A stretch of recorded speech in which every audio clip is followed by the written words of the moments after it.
எங்கு பார்த்தாலும் கைப்பிரதிகளே. ஆசிரியர் பெயர் அறியப்படாதவர். தமிழாக்கம் ஜோசப் கோவிந்த். வணக்கம் ஐயா என்று சொல்லியபடியே ஒரு முதியவரை நோக்கி ஒரு நபர் வந்தார். அந்த நபர் ஒரு கரத்தில் வேதாகமமும் மற்றொரு கரத்தில் சுவிசேஷ கைப்பிரதிகளை ஏந்தியபடியே ஒரு கைப்பிரதியை அந்த முதியவருக்கு கொடுத்தார். அந்த முதியவர் இந்த நபரை பார்த்து, இது என்ன என்று கேட்டார். அந்த நபர் முதியவரை பார்த்து, இது தேவனுடைய அன்பை குறித்து சொல்லும் கைப்பிரதி ஐயா என்றார். அதற்கு அந்த முதியவர், எங்கு பார்த்தாலும் இது போன்ற மத பிரச்சார கைப்பிரதிகள் தான். அதற்கு அந்த நபர், ஐயா, நரகத்தில் இப்படிப்பட்ட கைப்பிரதியே இருக்காது என்று அந்த நபர் சொன்ன வார்த்தையை கேட்டவுடனே அந்த முதியவர் சற்று சிந்தனைக்குள்ளானார். நரகம் என்ற வார்த்தை அவர் உள்ளத்தில் ஊடுருவி சென்றது. மீண்டும் மீண்டும் அவரின் நினைவுக்கு வந்து கொண்டே இருந்தது. அந்த முதியவரின் இருதயம் திறக்கப்பட்டது. ஆம், நரகத்தில் கைப்பிரதிகள் இருக்காது என்ற உண்மையை ஏற்றுக்கொண்ட அந்த முதியவர் அந்த நபர் கொடுத்த கைப்பிரதியை வாங்கி படிக்கத் தொடங்கினார். அந்த கைப்பிரதியில், தேவன் தம்முடைய ஒரே பேரான குமாரனை விசுவாசிக்கிறவன் எவனோ அவன் கெட்டு போகாமல் நித்திய ஜீவனை அடையும்படிக்கு அவரை தந்தருளி இவ்வளவாய் உலகத்தில் அன்பு கூர்ந்தார். யோவான் அதிகாரம் 3:16. அன்பு கூர்ந்தார் என்ற இந்த இனிமையான அந்த வேத வசனம் முதியவரை மிகவும் கவர்ந்தன. மேலும், நாங்கள் இன்றைக்கு அல்லது நாளைக்கு இன்ன பட்டணத்திற்கு போய் அங்கே ஒரு வருஷம் தங்கி வியாபாரம் செய்து சம்பாத்தியம் பண்ணுவோம் என்கிறவர்களே, கேளுங்கள். நாளைக்கு நடப்பது உங்களுக்கு தெரியாதே. உங்கள் ஜீவன் எப்படிப்பட்டது? கொஞ்சம் காலம் தோன்றி பின்று தோன்றாமல் போகிற புகையை போல் இருக்கிறதே. யாக்கோப்பு அதிகாரம் 4:13. இவ்விதமாய் மண்ணானது தான் முன்னிருந்த பூமிக்கு திரும்பி, ஆவி தன்னை தந்த தேவனிடத்திற்கு மறுபடியும் போகிறதற்கு முன்னும் ஒவ்வொரு கிரியையும் அந்தகாரமான ஒவ்வொரு காரியத்தையும் நன்மையானாலும் தீமையானாலும் தேவன் நியாயத்திலே கொண்டு வருவார். பிரசங்கி அதிகாரம் 12:7-14. வானமும் பூமியும் ஒளிந்து போம், என் வார்த்தைகளோ ஒளிந்து போவதில்லை என்று இயேசு கிறிஸ்து சொன்னார். லூக்கா அதிகாரம் 21:33. எல்லாவற்றையும் பார்க்கிலும் இருதயம் திருக்குள்ளதும் மகா கேடுள்ளதுமாய் இருக்கிறது, அதை அறியத்தக்கவன் யார்? எரேமியா அதிகாரம் 17:9. கர்த்தராகிய இயேசு கிறிஸ்து மனித இருதயத்தை பின்வருமாறு விவரித்தார். எப்படியெனில், மனுஷருடைய இருதயத்தினுள்ளிருந்து பொல்லாத சிந்தனைகளும் விபச்சாரங்களும் வேசித்தனங்களும் கொலை பாதகங்களும் களவுகளும் பொருளாசைகளும் துஷ்டத்தனங்களும் கபடும் காம விகாரமும் வன்கண்ணும் தூஷணமும் பெருமையையும் மதிக்கேடும் புறப்பட்டு வரும்.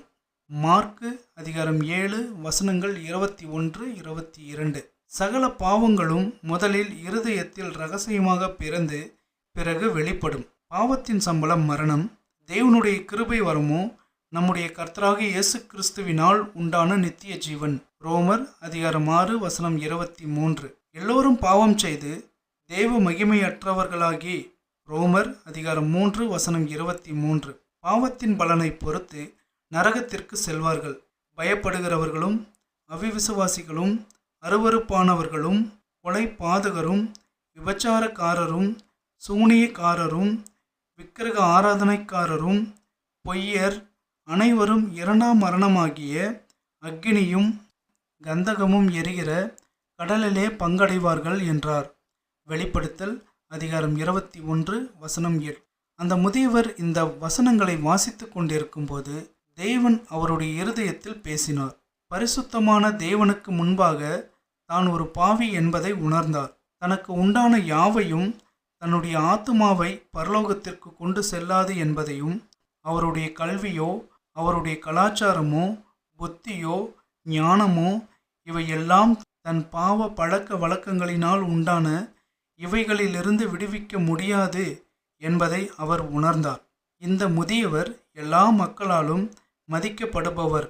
மேலும் அவருக்கு தேவையான சாப்பாடும் உடுத்த உடையும் இவையெல்லாம் தனக்கு போதுமான வாழ்க்கையை வாழ்ந்தார். ஆனால் இருதயத்தில் மட்டும் அமைதியான பயமும் எதிர்காலத்தை பற்றிய கவலையும் அவரை சூழ்ந்து கொண்டது. மனுஷன் உலகம் முழுவதையும் ஆதாயப்படுத்தி கொண்டாலும் தன் ஜீவனை நஷ்டப்படுத்தினால் அவனுக்கு லாபம் என்ன? மார்க் அதிகாரம் 8:36. ஏழையானாலும் பணக்காரனானாலும் யாராக இருந்தாலும் ஒரு நாள் மரிக்க வேண்டும். அவ்வாறு மரித்த பிறகு இந்த உலகத்திலிருந்து தன்னுடைய சரீரத்தை விட்டு செல்லும்போது நித்திய ஜீவனை பெற்றுக்கொள்ள வேண்டும் என்ற தேவனின் நோக்கத்தையும் அவருடைய அன்பான விருப்பத்தையும் உணர வேண்டும். நம்முடைய பாவங்களுக்காக மரித்து உயிர்த்தெழுந்த இயேசு கிறிஸ்துவை விசுவாசிப்பதின் தன் மூலமாக பாவ மன்னிப்பு, தேவ சமாதானமும் நம்முடைய வாழ்க்கையில் கிடைக்கும். ஆனால் உலக செல்வம், உலக அறிவு மற்றும் உலகத்துக்குரிய நற்கிரியைகள் நம்மை பரலோகத்திற்கு கொண்டு செல்லாது. பொருளாசையை குறித்து எச்சரிக்கையாயிருங்கள். ஏனெனில் ஒருவனுக்கு எவ்வளவு திரளான ஆஸ்தி இருந்தாலும் அது அவனுக்கு ஜீவன் அல்ல என்று இயேசு கிறிஸ்து சொன்னார். லூக்கா அதிகாரம் 12:15. இந்த கைப்பிரதியை வாசித்து முடித்த அந்த முதியவர் இப்படியாக தன்னுடைய இருதயத்தில் பரிசுத்த ஆவியானவரால் சிந்தனைக்குள்ளானார். கர்த்தராக இயேசு கிறிஸ்து என்னை ரட்சிக்க முடியும். என்னுடைய பாவங்களை மன்னித்து தேவனுடைய ராஜ்யத்தில் அவரால் சேர்க்க முடியும் என்ற விசுவாசம் அவருக்கு வந்தது. அந்த முதியவர் கர்த்தராக இயேசு கிறிஸ்துவில் விசுவாசம் வைத்து அவர் தேவ சமாதானத்தை பெற்றார். நம்முடைய பாவங்களை நாம் அறிக்கையிட்டால் பாவங்களை மன்னித்து எல்லா அநியாயத்தையும் நீக்கி நம்மை சுத்திகரிப்பதற்கு அவர் உண்மையும் நீதியும் உள்ளவராய் இருக்கிறார். 1 யோவான் அதிகாரம் 1:9. இயேசுவின் இரத்தம் சகல பாவங்களை நீக்கி நம்மை சுத்திகரிக்கும். 1 யோவான் அதிகாரம் 1:7. கர்த்தராகிய இயேசு கிறிஸ்துவை விசுவாசி, அப்பொழுது நீயும் உன் வீட்டாரும் ரட்சிக்கப்படுவீர்கள். அப்போஸ்தலர் அதிகாரம் 16:31.